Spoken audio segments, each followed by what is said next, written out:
Hello guys, welcome back sa ating munting channel. For today's video guys, mag-share lang tayo ng ginagawa natin dito sa Kotex. So ito guys, nagtitrade tayo dito sa Kotex sa ngayon. So ito yung pinaka paborito nating setup, ang sumusunod sa trend. So ito guys is downtrend to. Then dito banda guys, umabot siya sa pinaka resistant niya, kaya nag-trade tayo ng pababa. So ayan guys, kung makikita natin, tama yung prediction natin, bumaba yung candlestick. So ayan. So ang expiration time natin guys is 2 minutes. Then ang candlestick natin is 1 minute.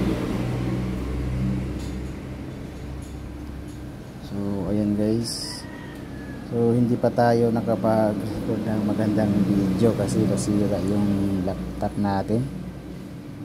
So ayan, kaya bihira na lang ako makapag-upload ng video sa ngayon.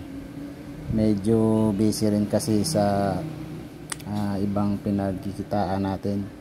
So itong pag-trade sa Kotex is part-time na lang ito. Ayan. So tuwing umaga or minsan nagtitrade tayo dito sa Kotex. So ayan guys, sa mga wala pang account sa Kotex, meron tayong link na ilalagay dyan sa description ng video na ito. So ayan guys, panalo tayo sa ating trade sa ngayon. So tama yung prediction natin. Din dito naman guys is uptrend siya.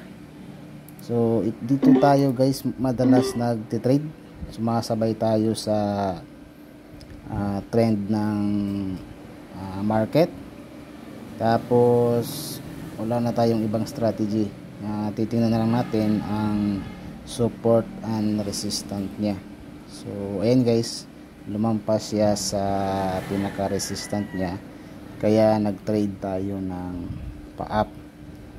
So sa tingin ko tama naman yung prediction natin, tumaas ang candlestick. So ayan guys, sana hindi bumaba at sana panalo itong trade na ito. So ayan guys, tingnan na lang natin. Ulitin ko guys, sa wala pang account dito sa Kotex, maglalagay tayo ng link dyan sa description ng video na ito, at click nyo na lang kung sakaling gusto nyo mag sign up at mag trade dito sa Kotex. So ayan guys,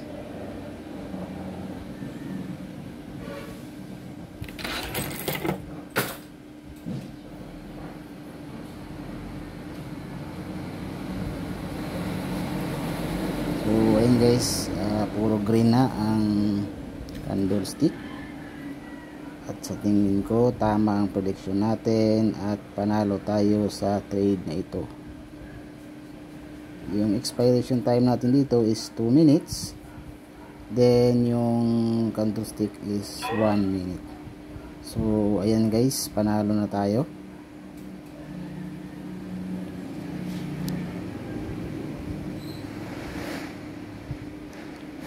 Ilang minuto na lang at ayan guys, so panalo tayo guys. So hanggang dito na lang video natin.